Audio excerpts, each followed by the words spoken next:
Go out and be disciples and to disciple others. Amen? Amen, amen. I'm excited. We are finishing up a two-part series today on most Christians' favorite subject. Amen? Most Christians' favorite subject. And really, it should be, that shouldn't be such a joke, when I really say that, because we're talking about fasting. And fasting should be something that when we think about fasting as a Christian, it shouldn't really turn us sour. We shouldn't look at the task of a 21-day fast ahead of us as some daunting task. As if a year has what? How many days? Some of y'all had to think about that. Y'all wasn't sure? 365 days in a year, and we're starting out at a year with a 21-day fast. So that leaves how many days left? Where are my math people? 344. So you got plenty of days. It's not a daunting task. It's not at all. Amen. Amen. So we're going to finish this up today. The title of today's lesson is going to be, I didn't know you were fasting. I didn't know you were fasting. And it's funny. When I put the lesson together, I send it out to our tech department and to our children's workers. Children's workers, they take it and change it, not too much, but to where it fits the children's level. And so I sent this out to a few people, and one of the young ladies that received it, and I put the title there of my email. It's the same title of the message, said, I didn't know you were fasting. And she thought I was talking to her. She responded back in the email and said, why wouldn't you think I'm fasting? Then she said, oh, that's the title of the message. Oh, okay. So that was just cute. That was cute.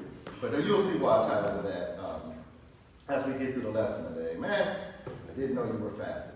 So as we finished up last week, the overall point, I believe that we made last week was that in fasting, we want to look to engage into a more intimate, spiritual, intimate connection and relationship with God, our Father, with Lord Jesus Christ, with the Holy Spirit, one we serve. And the things of this world, of society, they just get in the way of that. And over time, you find yourself drifting, from that spiritual, intimate connection into some of us like a hamster on a wheel. It's just, life just begins to be, go to bed, wake up, go to work, come home, go to sleep, and do it all over again. And there's no passion in that type of life. There's no excitement in that type of life. That type of life gets boring. And in the life of Christians and the life of the believers, there should be a lot of excitement. And when I talk about excitement, I'm not just talking about I'm not talking about fleshly things. It's exciting when God uses you to bump into somebody whose life is hopeless. And you didn't know their life was hopeless, but because you took the time to speak to them and talk to them and minister to them and engage in the conversation and listen to them, you come to determine that they were living a defeated, hopeless life. And then the Holy Spirit did that thing that he does, and he just filled you with words, and you didn't even know where they came from. And there were scriptures that came out of your mouth that you didn't even know that you knew. And he gave you the right thing to say at the right time to the right person.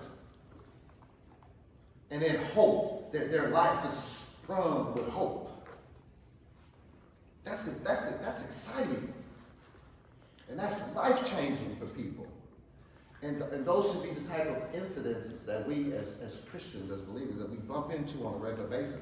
But I believe that part of the reason why we don't maybe bump into them as much as we should is because we don't live a fasted life.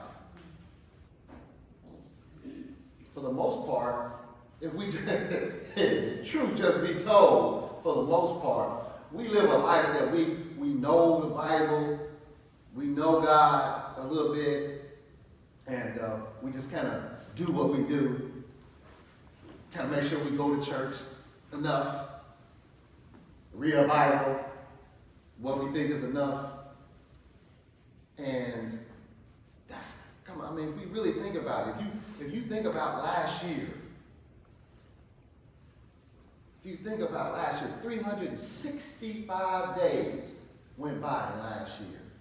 365 days went by last year. And most of us in here, as I scan the room, most of us in here were believers for all 365 of those days. And out of 365 of those days, those of us in here that are believers, don't raise your hand, don't yell it out or anything like that. Out of 365 of those days, how many of you had the type of excitement that I just talked about a few moments ago? Where the Holy Spirit welled up inside of you and used you to bring hope to someone who was hopeless, to bring eternal life into someone who was facing eternal damnation. What was the point of me living those 365 days last year? Was it to see how much money I could accumulate?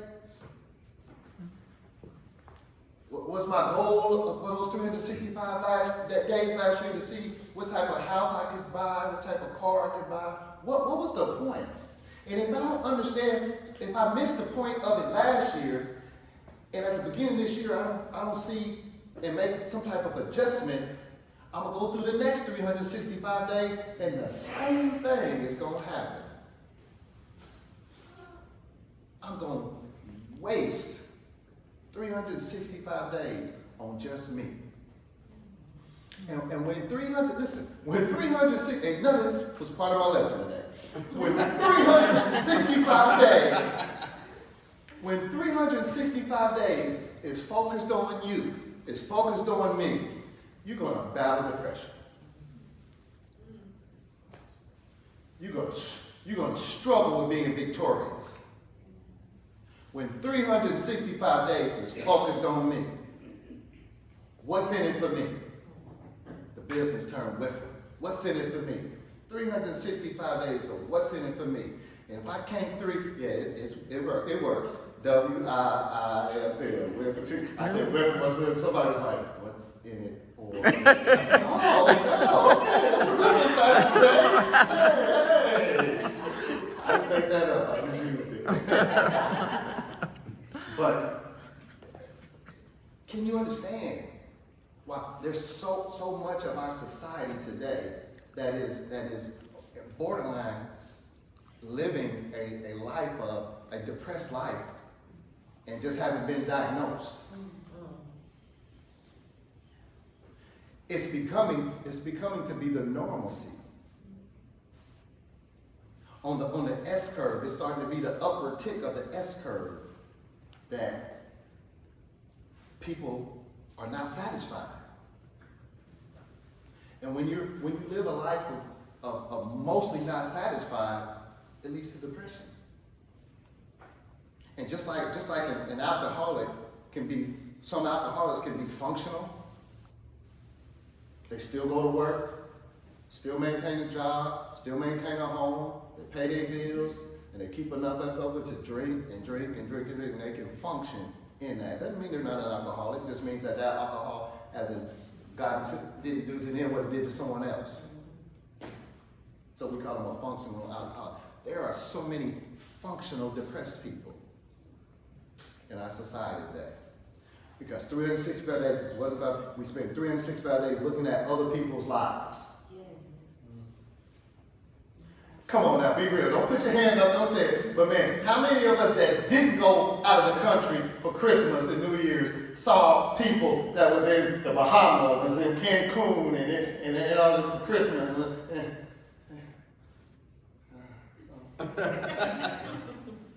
Like.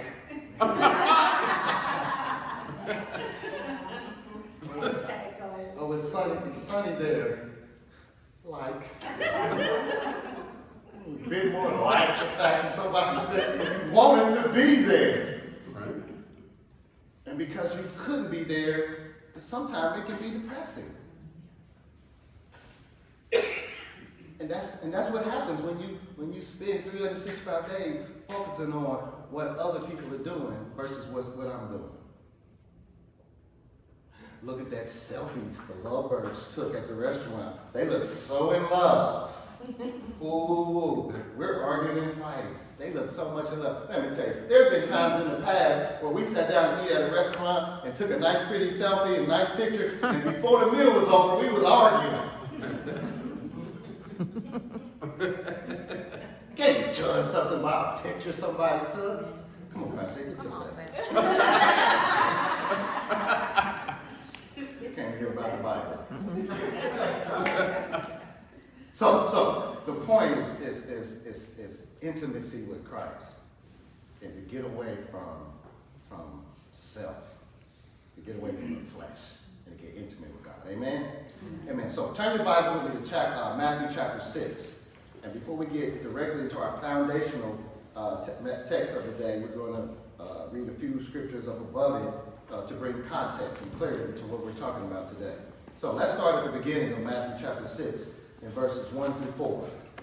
It says, "Take heed that you do not do your charitable deeds before men to be seen by them. Otherwise, you have no reward from your Father in heaven. Therefore, when you do a charitable deed, do not sound a trumpet before you, as the hypocrites do in the synagogues and in the streets, that they may have glory from men. Assuredly, I say to you, they have their reward. But when you do a charitable deed, do not let your left hand know what your right hand is doing, that your charitable deed may be in secret. And your Father who sees in secret will himself reward you openly." So there, we see at the beginning of Matthew chapter 6, basically the overall point of that is, again, they were, back in those days, again, I've been telling you for the past few weeks that Jesus is breaking down that old religious law way of thinking. And it was that way of thinking that they wanted to make sure people looked at them in a certain way. So look, see what I'm doing? I'm going to give you some money, beggar on the street. I'm going to give you some money, but I need to wait till a few people come around to see you. Okay, here comes the crowd. Yeah, here you go. God bless you. Go in peace. And so they wanted people to see. And so what this in context is stating here at the beginning is that make sure that what you do for Christ is not about others and what others see and what others think about you, but it's with the right heart. It's for the right reasons. You see that? Look at the next verse, verse 5 through 7. Says, "And when you pray, you should not be like the hypocrites, for they love to pray standing in the churches, in the synagogues, and on the corners of the streets, that they may be seen by men. Surely, I say to you, they have their reward. But you, when you pray, go into your room, and when you have shut your door, pray to your Father who is in the secret place. And your Father who sees in secret will reward you openly. And when you pray, do not use vain repetitions, as the heathen do, for they think that they will be heard for their many words." Again, same point. I mean, you know, you've been around people, you've been around church, and those who've been around church for a long time.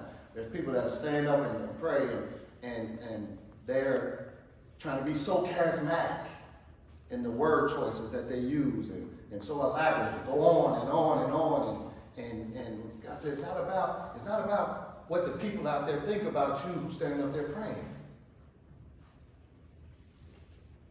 It's about It's about, is your heart connecting with the Father? Are your words real? That's why my man, Pastor Tim Ross in Texas, he said short prayers rock. Because it's not about the length. It's about the heart. Is there compassion behind what you're praying? So you can stand up here and pray elaborately and pray all these words, but is there compassion behind what you're praying? Do you care? Do you really want to see breakthroughs in the lives of the people that you're praying for? So he's breaking that down. You see that? All right, now let's get into our foundational text for today. Jump down to verse 16. Matthew 6, verses 16 through 18.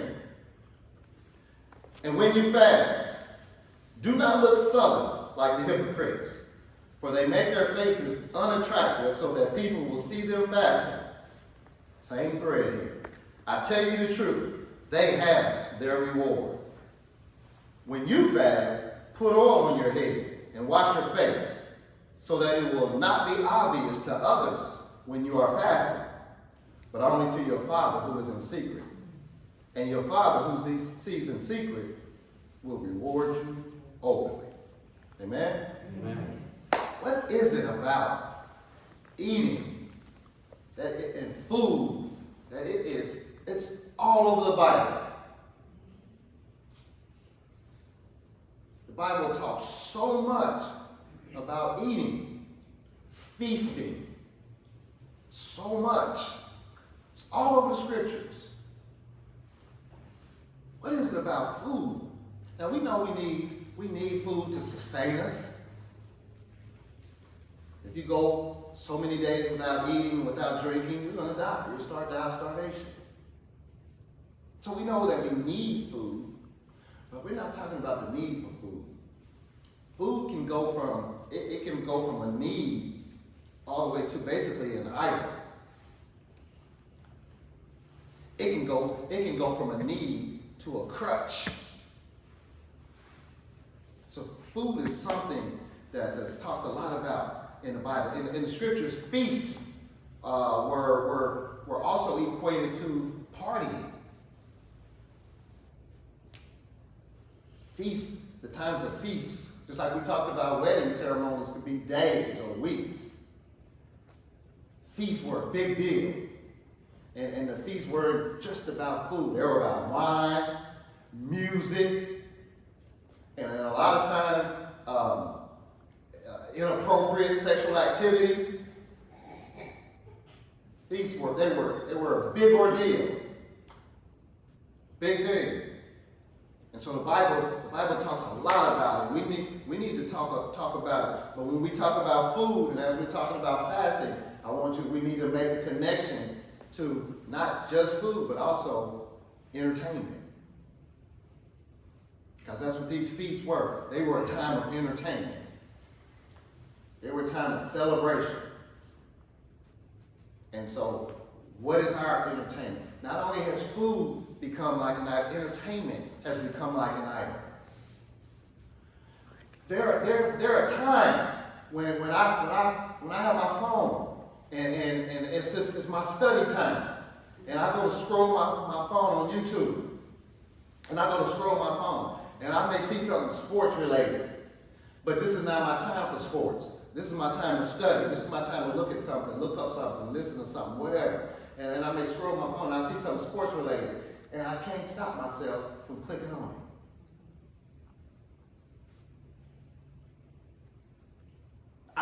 I just need to see what this guy is saying about my Chiefs. I just need to see what this guy is saying about my Lakers. And every one of us, if truth be told, there's something that we just can't scroll by. There's something that we just can't, if we're flicking, we just can't pass up. We just can't stop doing it. And that entertainment, it takes over. It entertains our flesh. It doesn't even have to be sinful. That's the thing about it. Heaven forbid if it's sinful. You need to really, really get in touch with Jesus. But even if it's not sinful, it's just that it can be a time robber. And it robs you of the time that you could be connecting spiritually, intimately with God. And why is that important? Why is that important, Pastor Dave? Why? Because each and every one of us, there comes times in our lives, in those 365 days, when we really, really, really need to hear from God. We really, really need to know that we're making the right decision for our life, for our family, for our children, for the ministry. And if we're not spiritually in tune with God, then we're making those decisions from our own knowledge of good and evil. And sometimes we get so comfortable doing that, we tack on, I believe God said. And God is not, as you study out the scripture, God is not the type of God that you can just live in your type of way. And then when you need to hear from him, it's just an open connection. It doesn't work like that. But the reason it doesn't work like that is not on God. The reason it doesn't work like that is because we all clogged up. Our hearing is all clogged up. Our spiritual sensitivity is all clogged up. And if truth be told, if you try to get quiet before God and you haven't practiced it, you try to get quiet before God, man, all kind of things will go running through your head. You be thinking about stuff that don't matter, people that don't matter, all kind of things be going through your head. And you call yourself praying. You call yourself trying to listen and hear God. And all kind of things are going. Why are so many things going through your head? Why are so many things going through your thought? Because when you're not in prayer, you got so many things going on. All those things that are going through your head, going through your thoughts, most of them are just things, your mind are things your mind and thoughts are used to seeing. So it's not, at most times the enemy doesn't even have to throw something at most of us. The demon can look at us and say it's going to prayer and look at us and say, man, please. They got so much going through their minds, it's going to take them an hour to really get in tune. But during a fast or a fasted lifestyle, you can get to the point to where you can enter in like that and know that you're in tune and in connection with the Spirit of God, and know that He's feeding you from His source and not your own source. And food and entertainment, it goes hand in hand. So I want you to see that it goes hand in hand. It plays a great part in this. Not eating something has been a temptation all the way back. Let me say it like this. Not eating something as it relates to choosing God versus eating something has been a temptation that goes all the way back to the garden. And those of you that face a fast, you have to be able to see the similarity. And we're not even doing it, I'll talk about the types of fast, and we're doing what's called a partial fast, where we're doing like the Daniel fast, where you can eat some things. But even that, think about that. These are the things that you can eat. I'm not going to name them, but let's say these are the things that you can eat on the Daniel fast. In the garden, they had all those trees that they could eat from. And these are the things you can't eat. But what are we tempted? The things we can't eat. We're not even doing an absolute fast. We're not even doing a fast where, a 3-day fast where you don't eat nothing. A 7-day fast where you don't eat anything. Just drink water. We're not even doing that type of fast. But even though we're not doing that type of fast, your flesh is still tempted to choose that. Just like Adam and Eve were tempted in the garden. So from beginning to now, there's still that temptation to choose flesh, food, entertainment, over source, connection, intimacy with God. That's what it's all about. That's what it's all about. Well, after we're done today, and we have our family talk, and we have these questions, and we're gonna get all these questions. Pastor Jay, can I do this? Pastor Jay, can I do this? Can I eat this? Can I go here? I don't care. I'm really not interested in all of those. Because when the rubber meets the road, what it really boils down to is you. Because what you choose to do is not going to get me connected. What I choose to do is going to get me connected. And I would hope and pray that I know me and my wife are all in on it, and that other leaders in the ministry are gung-ho and in on it as well. Because we need some breakthrough in the ministry. And I don't know if I should say this, but some people who have a problem with maybe the level of intensity of the fast may be the very people that need our prayers to go through in their lives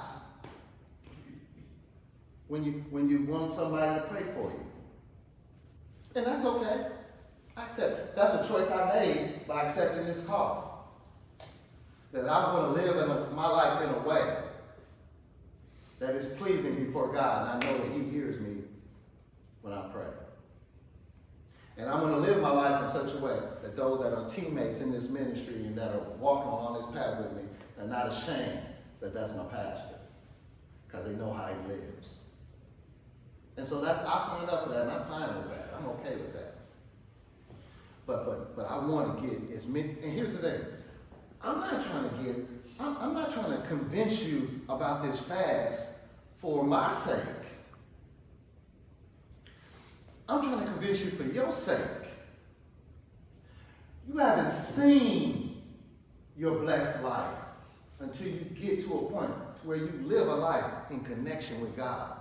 You haven't seen a blessed marriage until you live a life that's in tune and connected with God, to where things are going on in your marriage that are not good, and in some kind of way God just sends what you need for you to change. He sends what you need. He gets you to a point to where out of those 365 days, you're not having 60% bad, 40% good. He's getting you to the point where you can have 95% good. I'm gonna be honest, because you're just gonna have some. You're probably gonna have a few bad days, unless you fast all 365 days of the year. So you might have a few bad days, but I'm telling you, what you need in your life to advance and to be better, it can be helped by the fast. It can help you get connected. I guarantee you there are things in each and every one of your individual lives, things I may not even know about. Your personal situations, your family, your marriage, your children, your finances, your society, the place where you live. There could be a number of things going on in your life that I may not even be aware of. But the answers can happen for you. The victories can come for you as you engage wholeheartedly in the fast. And you get to a place with God where you hear information that you wouldn't have heard if you wasn't fasting. So it's like the answers to your life, to what you need, are there, and they're trying to get down to you, but before they get to you, they're just blocked by all the stuff you got going on in your life. And look at the fast in a way that it just removes all the blockage. It removes all of that. And now the answer that you need, they just get downloaded to you. You start bumping into the right information, bumping into the right person, bumping into what you need, and you see your life change. And that can happen all through the fast. So let's look at just at these scriptures, just in a little more detail as we wrap up here. Look at verse 16,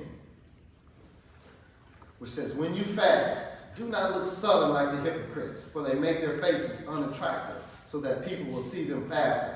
I tell you the truth, they have their reward. So the first instruction here was not to focus on letting others around us know that we are fasting, so that we get some type of, righteousness look from them. If that's the case, you might as well have come here, Dwayne. Do me a favor, you can. Pat me on the back for facts. Pat me on the back. Okay, that's my reward. Thank you. That's your reward. When that's when you're fasting and you want to make sure that others know that you're doing it, your reward is how they think about you. You're not getting any more connected and intimate with God. Your reward is just what others think about you. And listen, I appreciate the pat on the back, brother one, but the pat on the back is not going to give me what I need. The intimacy with Christ is going to get me what I need.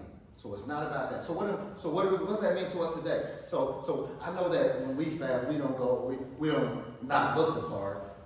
We don't go looking, I know this younger generation, some of them, they look like they fasting all the time. I don't get this younger generation. That's the style of the younger generation is to look like I'm fasting. I get that. But don't change the way you look. Don't try to look all sad. It's saying have some normalcy in your life. If you work, if you're around other people that are not a part of your ministry, that don't know you're fasting, you're not at home, you're at work, things like that. Have some normalcy, more normalcy to your life. When they pass the donuts, don't say, "Oh no, I'm fasting." No, don't do that. Be wise or say something. I'm not trying to tell you what to say. Say something else. I'm trying to start the year off doing something a little different this year. They don't have to know you fast, because a lot of people start the new year with resolutions. Resolutions and things like that. And so you say, I'm doing something different to start the new year. That's not a lie, it's true. You're fasting. So you don't have to tell them you're fasting. When they walk around and the same people that would normally talk to you and ask you things, don't get weird on them.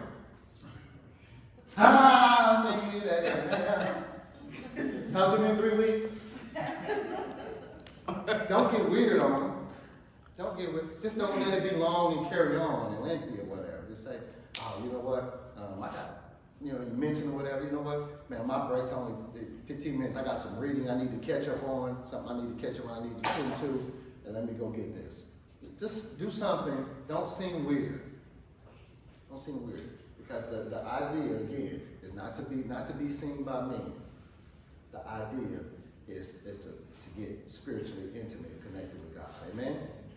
Look at verse 17 and 18. It says, "And when you fast, put oil on your head, wash your face, so that it will not be obvious to others when you're fasting, but only to your Father who's in secret. And your Father who sees in secret will reward you openly." And so again, the same thread that went from Matthew 6, verse 1, goes all the way down through. It's clear and obvious that this whole thing is not about this old law way of doing things. And I said this last week. Don't think that because we're fasting, we can control or move God.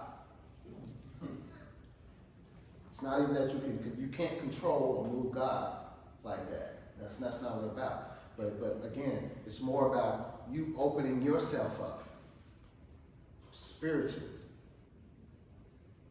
And as you engage into the practice of fasting over these next 21 days, it's also about where's your level of commitment, where are you at in your growth as a believer. There are some people that are sitting out here as I look around that you're not where I'm at as a believer. And so your level of fasting is probably not going to be my level. And I don't want to force something on you. I don't want to put new wine in the old wineskins. Force something on you that you can't do. And then you fail. And then it puts you in a position puts you in a position that when you come back, either you don't come to church during the fast, you don't come to Wednesday night service during the fast, or if you do, you come and you play like you're fasting. I don't want to put you. We're not judging. We're not doing that. We're not doing that here. Wherever you at is where you at. But I would ask you this, and if you're listening and you're engaged in a fast in your ministry, but I would ask you this: if you know that your level of fasting may not be on the level of others and things like that, please don't do things, say things, post things, or whatever that entices others to want to do things. Because you're not going the whole 21 days. You decide that you want to invite somebody to go out to eat.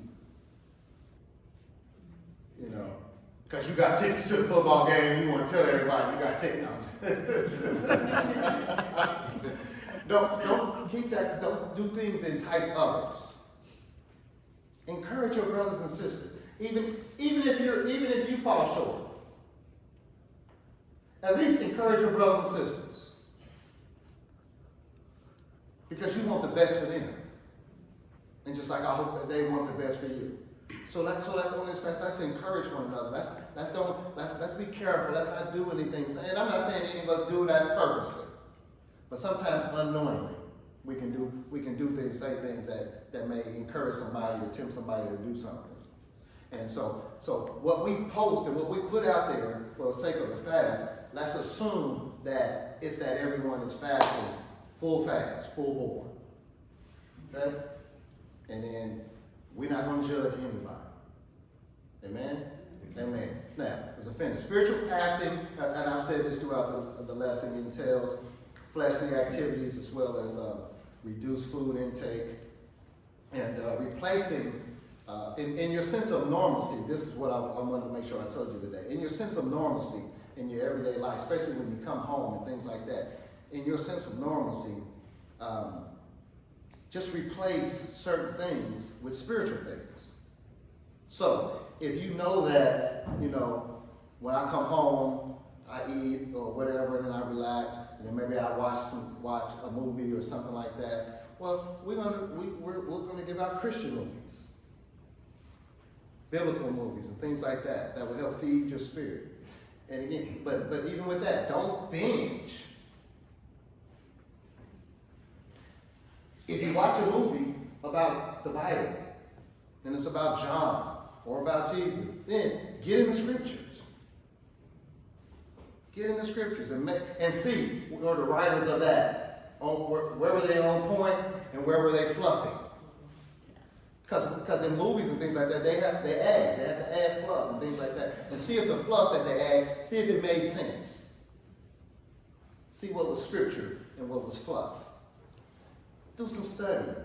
Get in there. When you're writing it, when you're looking at it, maybe take some notes about the movie and then go back and get into some study and look over the notes. Pause it and have a conversation about it. Go to the scriptures. Make it a growth experience for you. And then when the movie's over, take a moment and pray.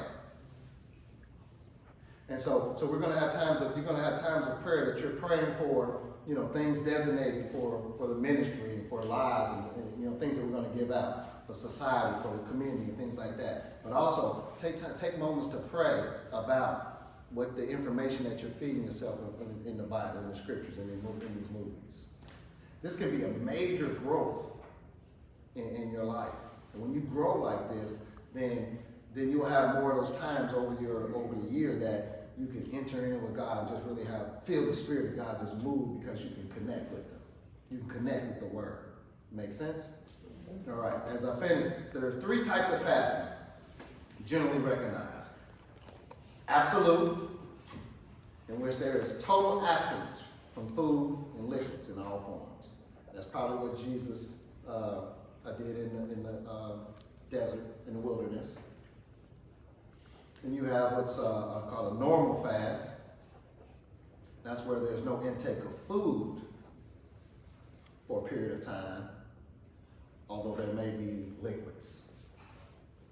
And generally something like a normal fast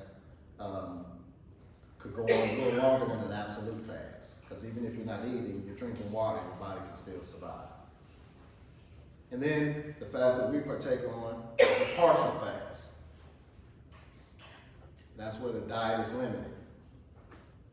Some food and liquid is allowed. But even in a partial fast, make sure that you cut your portions. Just because these are the foods that we choose to eat. Don't eat the same, don't eat to fill yourself. You're going to struggle, you're not going to be able to get through the fast. You're going to keep tempting your flesh by the fullness. Start cutting your portions down. And if you're like me, I'm hoping, and I'm done, I'm hoping that after this fast, I've never done this before, but I'm hoping that after this fast that as I maybe engage back into some other foods, that I keep the portions down. That when I go out to eat, go out to dinner with my wife, that maybe sometimes we share a meal. Or if we want to eat something different on that day, I want to eat half of it. Box up the rest. Keep those portions down. Because that will help our bodies as well. I know y'all know my wife's a nutritionist. She knows what's best for you to eat and things like that. But there are some countries, I've done some studies, there's some countries with people that they don't have the fat intake in their body, not the fat intake, they don't have the problem with obesity in their countries. And it's not because of what they eat, it's because of the portion control. They eat a piece of cake after they eat. They eat a little, but they don't go back and finish the cake before they go to bed. Oh man, I should have got done on that. I should have got done on that. It's portion control. And that's if truth be told, that's what gets up. You can't sit around the house for 2 or 3 hours watching a movie and not go to the refrigerator. My wife would see me heading on to the refrigerator, she'd be like, don't open it. Don't open it. Because you just get bored. Sometimes you don't even be hungry. Sometimes you just be bored. And out of habit, go to the refrigerator. If you go over there and there's something in there and it's quick and it's junk, you're going to eat it. You're going to take it. And so control your portions. Amen? Amen, amen. Just bow your heads for a moment. Well, we thank you for this time. Or as I say goodbye to our viewers and audience, thank you for joining Flourishing Families Ministry. And you too, fast to start out this year. It's a good thing. We'll see you.